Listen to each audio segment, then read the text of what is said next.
In 1850, a woman named Johanna Auguste Caroline Hoschmann was born in Hesse-Kassel, Germany. She lived unassumingly throughout her life, being born into a working-class family working as a seamstress assistant at the age of 14, and later married to Karl August Wilhelm de Ter at the age of 23. They had what could be considered a normal life at the time for most, but things took a turn at the tail end of the century.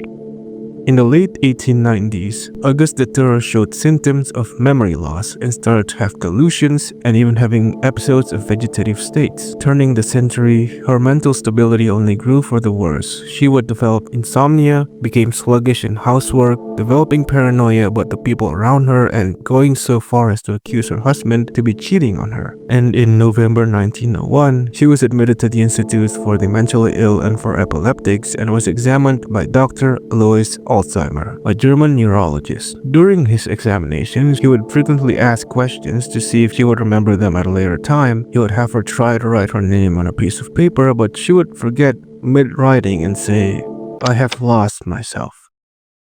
He would then put her into an isolation chamber for an extended period of time, and when she was released from it, she would scream frantic, nonsensical things. Her mental state would continue to deteriorate throughout the years, and in 1906, 5 years after she was admitted for healthcare, she would pass away due to sepsis.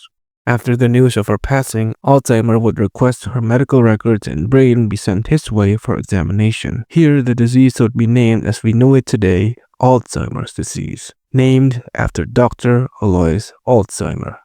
Auguste de Ter was the first person in recorded history to have been diagnosed with Alzheimer's disease. Alzheimer's is an incurable neurodegenerative disease caused by abnormal buildup of proteins in the brain that result in plaques and tangles that would kill brain cells as time passes. Typically, the disease would progress from difficulty remembering recent events to hindering language and communication capabilities and ultimately leading to death. Alzheimer's disease is something I gravely fear about, and it's a common disease that is typically found in older people, with half of people above the age of 85 having it. Memories are what make us human. It's a proof of life. What happened yesterday, you know what happened because it's in your memory. Imagine at the end of your life, when it's supposed to be a time where you look back on your life. Instead, all the records of your life is stripped away by some vicious devil in your brain, down to your very own name. All the family, all the friends you've made, gone.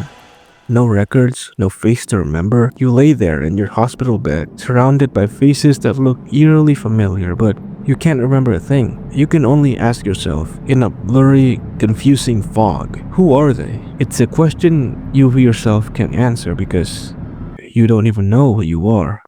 While Auguste de Ter was the patient zero of Alzheimer's, the most famous case and the most telling of the disease is the case of William Utermohlen. Utermohlen was a first-generation German immigrant in the United States and was born in South Philadelphia in 1933. He has a passion for painting and would enter the Philadelphia Academy of Fine Arts after serving in the Army in 1953 and studied abroad in Oxford in 1957.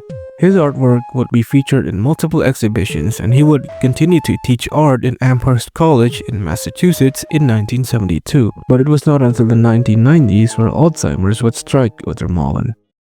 Whilst working on the Conversation series, he would experience symptoms like dementia, difficulties in speech, and difficulty in knowing the time of day. His deteriorating mental health was also reflected in his paintings, where, in them, he would depict himself as being isolated from the rest of the people present in the painting. In 1995, after an MRI scan on his brain, Utermohlen would be diagnosed with Alzheimer's and was sent to Queen's Square Hospital, where a nurse, Ron Isaac, would take an interest in Utermohlen's painting, often photographing it as Utermohlen would show Isaac. And throughout the following last years of his life, he would make a series of self-portrait sketches showing his deteriorating mental health, losing the basic concepts of drawing, and most importantly, himself.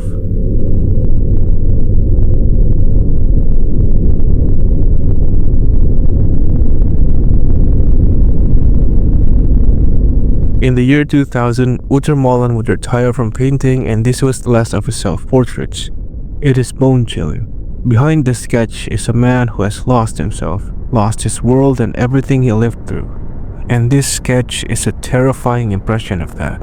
A blank, incomplete face with two dots akin to pupils staring back at you with a blank expression. Udermalin would be in the care of Princess Louis nursing home in 2004 until he succumbed to Alzheimer's in 2007. With how common the disease is, it's safe to say that a majority of you watching, and including me, will most likely contract if and when we get older. Rotting, being mocked by death. Instead of a quick and painless death, it's as if it is punishing you for living for so long and gives you the most gruelingly long death there is.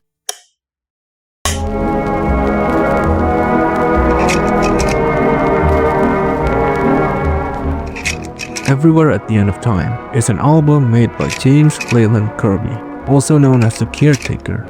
To simulate what dementia patients are experiencing, the album is an astounding 6 hours long, being split into 6 stages. The stages aren't much equal in length. The first 2 stages would feature old-timey songs like Heartaches by Al Bowley with a slight distortion and diminished quality, but in later stages, the songs will feature sounds in static, with the songs barely being able to be made out, till the final stage where there is nothing but static, with each song lasting up to 30 minutes and being closed up by angelic choirs, signifying death. I listened to this back in 2021 during the COVID pandemic, the whole 6 hours, and frankly it was boring. What was listening to old songs turned into listening to static for hours on end, but when in stage 5, the thought that people like Deter and Utermalin are experiencing this not for hours, but years. And it will most likely happen to me too. A long, incohesive static occupying the mind, remembering nothing.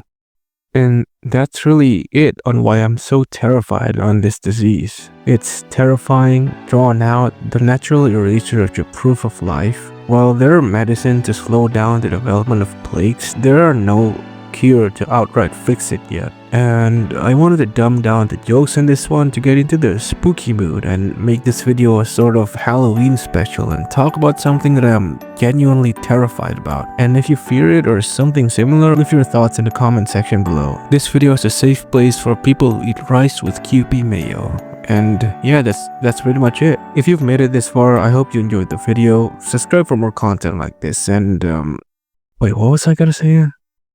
Oh no.